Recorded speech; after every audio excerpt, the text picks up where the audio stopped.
Reese and Silas. All right. So first of all, again, that song, it's beautiful, but it's also haunting. Obviously, it's juxtaposed with what happened during Hurricane Helene, and it evokes so much emotion. What was the catalyst for like trying to find the right sound to sort of illustrate what the mountains went through? Hmm. Well, I think we were we were in the mountains right after it happened.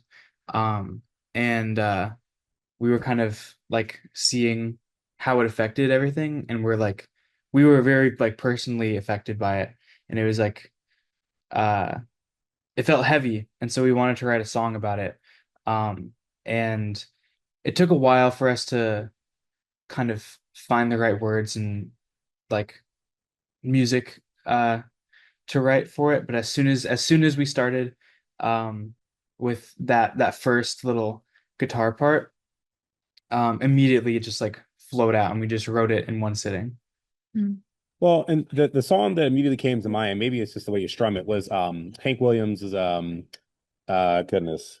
Alone and Forsaken, I think. Alone and Forsaken, the sky has turned gray. I was like, man, it was just it like I felt that I got chills just listening to it. And I wonder when you're trying to find those lyrics, you said you're personally affected by it. What specifically was it that like connected you in terms of being impacted that made the words to start flowing out on the page?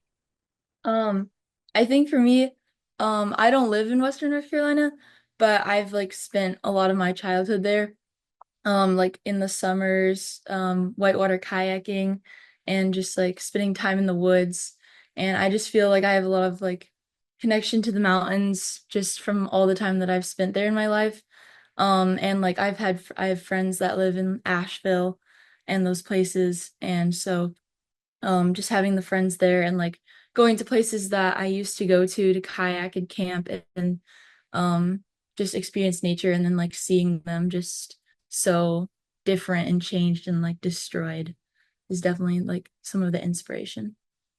Yeah. And now I gotta know all this. You clearly channeled it into this super powerful song. What was the process to start getting it as a part of the documentary that WRAL is going to be airing, the Helene, What We Lost, What We Found? Because that's what I kind of, to my understanding, be in that documentary. That's a pretty big thing to have. Yeah. Do you want to say it, Um, or do you want sure, sure. Um, yeah, I think I remember my mom said talking about it and like we had just written the song and she was like, "Oh, they're making this documentary at WRAL about Helene." And um she was gonna see if she could get our song to be a part of it. And of course we were like, yeah, that would be really awesome and really powerful for us. And so then I just yeah, then she helped us with that. Yeah. And then the timing of it was especially difficult because it was like in the last part of the school year. Mhm. And so it was like during exam season, and like people were packing up and getting ready to go back home from college.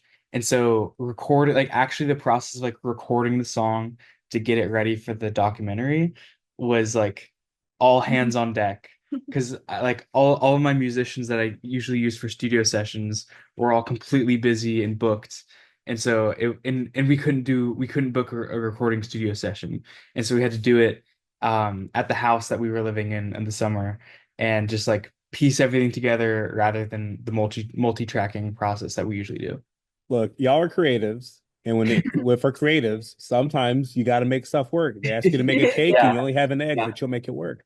It turned out Um, a lot better than I thought it would. No, it's outstanding. I mean, seriously, like it's outstanding. And typically that's not my genre of music that I listen to, but I can respect that kind of music. Thank you. Um, and are you comfortable sharing where you go to school?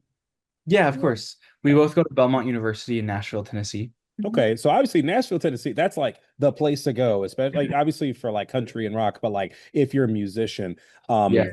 in your time spent there, was there anything that you've learned, whether it's during school or just being in the area, vibing around, that helped you kind of understand, all right, we got to do this, we got to do that, and then we got to put out and market, put the song together so it's ready for the doc. Hmm. Do you want to take it first? I Sure. can't think of anything. Well, I'm a songwriting major, so in a lot of my classes, a lot of the things that we talk about are like marketing ourselves and promotion and just like how everything in the music industry works. So Yeah, I've definitely learned a lot about the different things that go into it. Um, and like how important it is to like post on social media and like market that way because it's the way that artists are getting their stuff out there these days. So yeah, that's probably a big thing. Um, yeah, I'm an audio engineering major, and so I think what I was most focused on is like getting everything to be like perfect to the T. Um, and so I had been like mixing and mastering as much as I possibly could to get it to sound exactly how I wanted it to sound in my head, and to get Reese's voice to sound how she wanted it to sound, and um, all of that. And then when it came to the distribution and like kind of the publishing process, that also I was taking my time and like making sure everything was perfect. Um, yeah, and that's kind of what I was focused on in that. Well, I think again, it's amazing that you all were able to do this like toward the end of a semester, try to put it together and like make it work and like making it work with like the surroundings that you had, which is amazing. When people listen to this song for the first time, because I think you kind of light launched it, you haven't actually like officially put it out there just yet. So, what do you hope people take from it? Because I can tell you right now, like I had chills through my body. I even have chills right now just because I'm looking at the little video that's on Spotify when you're seeing the floodwaters. What do you hope people take away from it? Okay. Um, yeah, I just hope that I think it definitely like tells a story. So I hope that either it can like help people um kind of like either relate to it or to feel like comforted by it in a way, I guess. I know it's kind of like a darker song. So yeah. But yeah, I think definitely I also want people to who like weren't there and didn't experience it to know how much of an impact it had on the people that did experience it. Um, because yeah, it was just a very like tragic thing that happened. Yeah. It was sad. Yeah. And so with Cabin Creature, I think we try to focus on a lot of like traditional aspects of folk music. And one of the song styles that's used a lot in Appalachian folk music is the murder ballad. And so when we were writing this, we were trying to kind of write it as if it was a murder ballad. Like thinking of Helene less of a like natural disaster, more of like a murderous thing that destroyed this family line. Um, and so it's kind of like the thing that was like heaviest on me was like the way other people were talking about the people in the mountains. They were like, "Oh, they should have evacuated. They should have gone out of there. Like they should have known better. It's their fault that they stayed." And da, da, da. And that was like that made me feel really bad.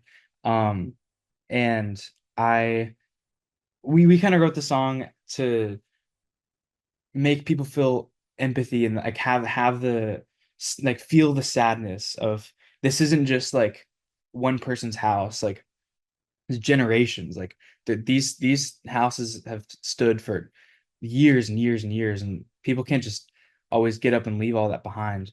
um yeah. Well, and that's kind of the vibe I got even from listening to it. Like you both aren't in this to like, oh, we're gonna make it big and famous. So it's like, no, this hurt you emotionally, and that hurt was then put into the form of song, which now is going to be mixed with video, and people can see these images along with your song with it. And I got to know because these are dark themes. I mean, yes, it is dark, it's grim.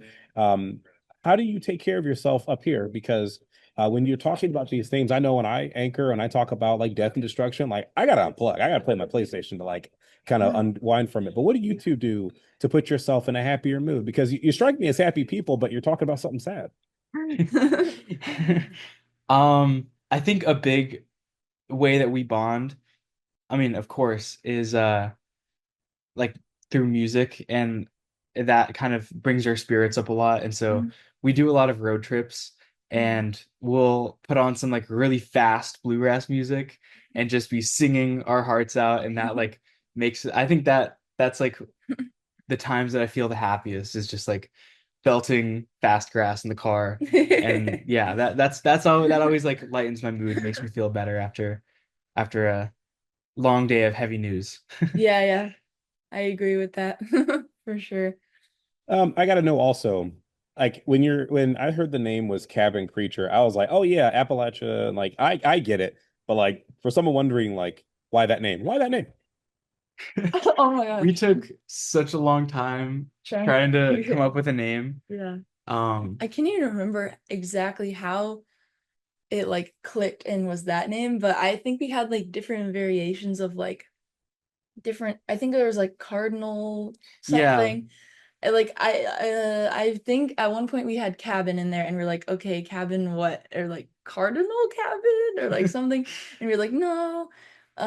But I we liked like the double like C's or like the having it Alliteration. like yeah, the alliteration. yeah. Um Because the two yeah. bands that like we're kind of like looking as role models right now Yeah. are Watch House and Chatham Rabbits. Yeah.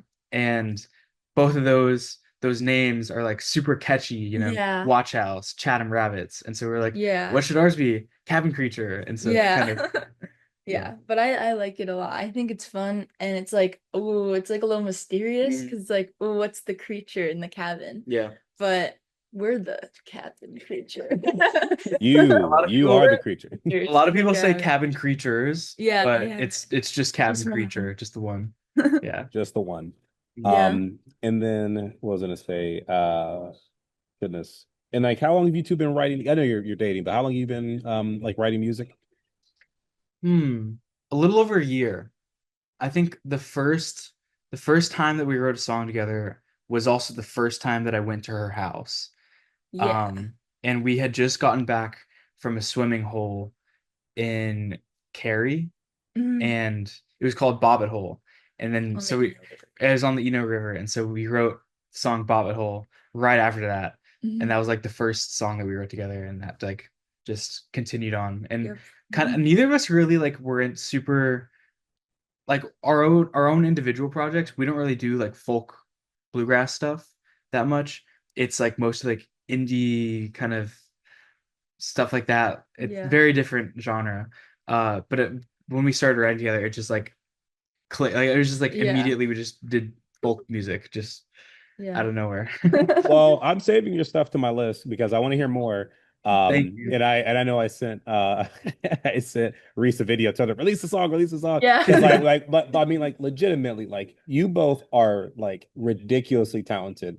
And I Thank know you. this is a very like, early part of your career because that is what it is. You're in school and stuff like that. Please keep putting your music out there. Like I love talking to artists. I love talking to like musicians as well because like AI is cool and whatever, but like I want to hear from humans. I want to hear songs from Yeah. people that can encapsulate what pain people are going through and put that to songs. So please keep making music. Thank you. We will. Is there anything else you wanted to say that I didn't already ask you about? Um, we have two shows coming up in October. On October 3rd, we'll be playing at the Wake Forest Listening Room, with Highland Reverie, we are opening for them. with Highland Reverie. And then October 4th, we're playing at the Raleigh Wide Open Bluegrass Festival at noon. Yeah. Yeah. 12. Okay. And I just want to ask you just a couple of facts, just so I have it for like illustrating it. So, Reese, I know you're from the Triangle area, and then Silas, where are you from? Um, Long story, but simplest is North Raleigh. North Raleigh. That's fine. You ain't gotta get more complicated than that. And then what are your ages? Are you both 20? I'm Um, 20 and she's 19. I turned 20 in like 20 days. Yeah. So And 20 days. Okay. I You're 20 think I don't light. know if that's actually super accurate, but in All right. October And are 26th. you both freshmen still, or are you sophomore now? We're sophomores. Both are sophomore. No. And so you told me two places. Do y'all have any like promotional material yet? Or y'all still pretty fresh with like stuff like that? We do have we have a website and we have like in our Instagram we have a link tree and it has our YouTube, our TikTok, and like the link to our website which has like our bio and a bunch of pictures and stuff. Send me all that. Like in the text, send me all that. Yeah, I'll text it to you. Send me the lyrics to your song too. Because Okay. basically I'm making this for my own, like I also, in addition to making content here, I make my own content on the side. But I want to write an article about you guys, and I basically just give it to our team. I don't see why they wouldn't do it, Yeah. because I know that obviously the focus mainly is Helene in our documentary, but I do think that we should hear from the people who have a connection to that area and felt so compelled to write that song. Yeah. And then what was the last thing I was going to ask y'all? Reese, are you comfortable if I mention that you're Elizabeth's daughter? I'm not trying to make that the main focus because you're your own person. And like, Yeah, that's fine. okay, well, I ask because some people don't want to be like connected with someone else who already has their own notoriety. So like, I want to respect that. Okay, yeah. Okay, dope. Okay. And then yeah, so you can send the lyrics, send me your link trees. Like, and I'm just gonna put all that in the article. And anytime you guys have new music drop, save my number. That's my personal cell that you have. So save it. Hey, we're putting this out. Would you mind sharing it? I absolutely would share that without question. Great. So, Thank you. Thank you. yeah, not a problem at all. Just keep putting your stuff on social media. Like for real. Yeah. Y'all are so insanely talented. Thank you. Whatever that song pops to your head, just put that mess online. Seriously. Thank you. All right, cool. Well, hey, it was great talking with you. And I'll be in touch. And like I said, I'll make sure to promote that y'all are going to be at those locations. If you have times too, I think you mentioned them already, but just in case, send that in the text message as well. Okay. Okay. Great. Thank you so much. Not a problem. Cabin Creature. I got the exclusive interview. Hey. All right, guys. You take care. Okay. You too. You too. Bye-bye. Bye.